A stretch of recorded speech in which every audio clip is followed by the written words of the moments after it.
from a grower's perspective, what was your experience of the 2020 vintage? Well, first of all, that was the year of the COVID.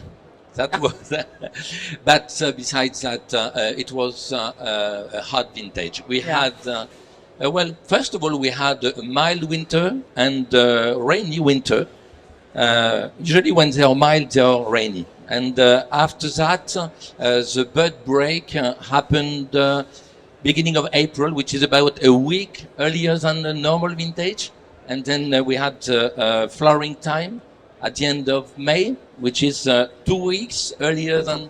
Yeah. So we knew that it's going to be an early vintage, and we started actually to pick the fruit end of August, which was ever, at least at our winery, but most of my colleagues started their harvest end of August, which is unusual, obviously. Yeah. So the solutions to make sure that we're going to preserve the style of our Sauvignon Blanc. First of all, we pick the fruit early morning. We wanted to prevent from too much phenolic aspect in the wines. The second thing is we know that the end of the pressing offers always a juice which is lower in acidity and higher in pH. So we separate the end of the pressing. Which is always good, because then we can have a good balance for 2/3, even 3/4 of the juice extracted. Okay. Then we also tend not to have a long lees aging, in order to avoid to have too much body, I mean too much opulence, which might give a little bit of heaviness to the wines. And the other thing, we use more and more natural yeast, and natural yeast, they don't have the same performance in terms of sugar to alcohol, the way that they transform sugar to alcohol, which helps to have lower level of alcohol. So that was more or less what we tried to do in our case. Of course, we hear what Jamie said and what our friend said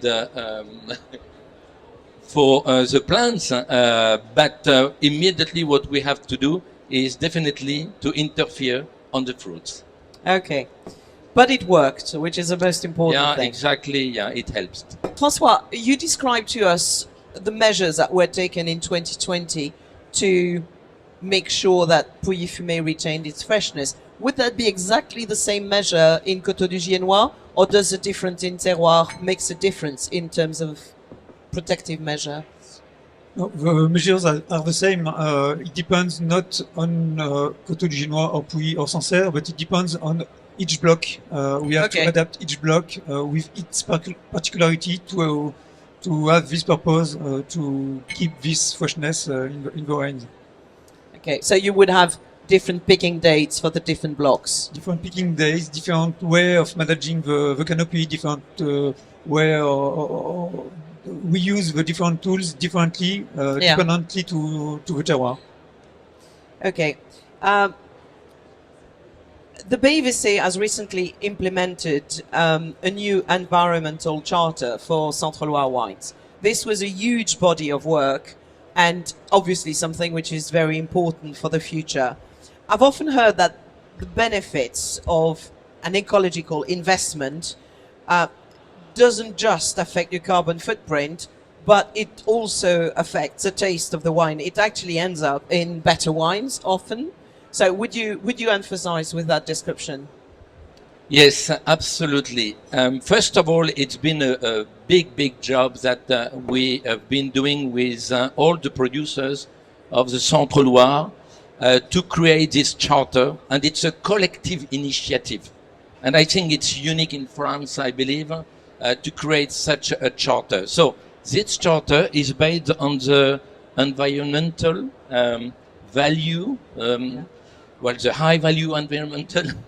It's interesting basis because we implemented different layers on top of that to have even more criterions, more complex. What we aim to do is to have 100% of the surface of the Centre Loire vineyard certified in 2030. So you give yourself HVE. 7 years Yeah, to have to cover the whole. the Centre Loire. That's a goal. And Yeah. okay. So now to answer your question is we know that by working the soils, giving more chance to the soils to have more life, to have more biological activity, Yeah. it definitely affects and brings more vibrancy to the wine. And it brings another dimension to the wines. And we need that in our wines because I think we have two big faces in our wines in Centre Loire. We have the fruity character and we have the mineral character. And the mineral character is probably pushed by the life that we have in our soil because it helps to have a better acidity, and acidity is a wonderful supporter of the minerality. So that's why it's so important to work the soils and to respect as much as possible environment for this reason. Okay. I'm not sure who I'm going to go to next. It's either Tamlin or you're scribbling, so I'm going to go to Jamie. Jamie, would you agree that when this charter is implemented and more generally when there is an investment that's done, I mean, I'm not going to say in regenerative viticulture, but I could. How does that affect the taste of the wines? Well, I think there's a growing realization, that a vineyard is an agro-ecosystem. You can't just have vines growing in a vineyard and nothing else and expect this to be, first of all, sustainable, because it's not, and secondly, for things to work properly. And we're realizing that the complexity of the interactions that are taking place below the soil, below the surface of the soil. And so soil microlife is very important. How you achieve that depends on where you are, what the conditions are. There's no template. And this is the thing about regenerative approaches. It's been talked about a lot.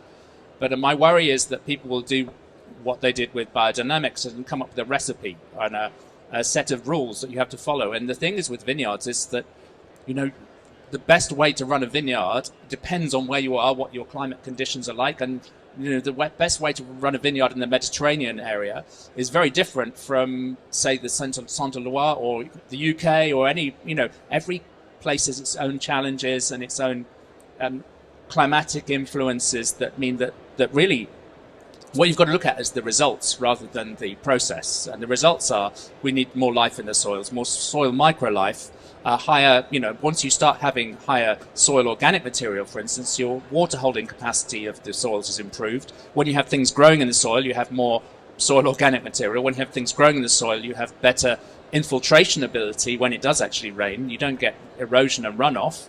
So all these things kind of work together. It's almost like a toolkit of approaches. And I think, how does it affect the flavor of the wine? I think once you start having vines that are, where you have to do fewer inputs because your ecosystem services are working well, then suddenly you'll find you get better balance in the vines. You'll find you're not fighting, you're not fighting yourself effectively, and then I think the potential is, to have more resilience in the vineyard. And in the light of climate chaos, you want a resilient ecosystem that can deal with heat spikes or droughts or too much rain. And it's that resilient agro-ecosystem that then allows you to get grapes that are harvested that give you the potential to make really interesting wines that reflect their place. It looks like Arnaud wants to say something at this point. Well, as it comes to give more life to the soil, I always have something to say. No, but it's totally right what Jamie just said. To bring more activity for the plant to be able to assimilate the nutrients. That's exactly the challenge what we try to do, because we know that in the soil we'll get in the fruit, then in the wine, what is working in the soil. So that's a whole process that we need to give a gear, I would say. Okay, so we achieve better resilience of the plant and ultimately better fruit. And better fruit makes better wine. Absolutely. More life. Tamlin, your go.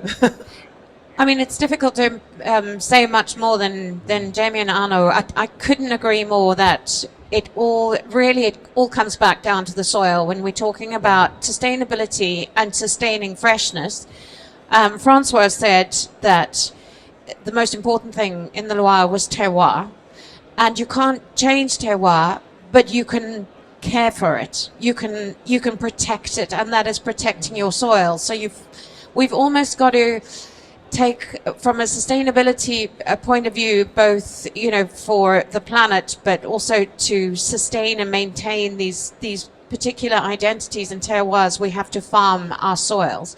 And Jamie's right in that there's no template, there's no recipe, except that there's one thing. If we all look after the life of our soils and invest in the life, wherever you are, invest in the life of your soil. I've spoken to winemakers in the Rhone, in Oregon, in Burgundy, in Champagne, and all of them have said the one thing they're struggling with is making sure that acids are not too low and alcohols are not too high. And yes, there's picking date and canopy management. But over and over and over, I've heard them say that once they started looking after their soils, the vines kind of came into a natural balance. Their ripening was slower, the sugars rose a little slower, the grapes held their acidity. So, you know, at the moment, a lot of this is just anecdotal, but I'm hearing so many people giving me the same stories. So I think from a sustainability point of view, yes, the soils, but then the other thing is we've all got to stop burning fossil fuels. You know, let's make sure the climate doesn't change too much. So, you know, from another point of view, I guess the one thing that we can do is look at our fossil fuel consumption. Yes, that's a vast debate, and I don't think you've got quite enough time to tackle this one.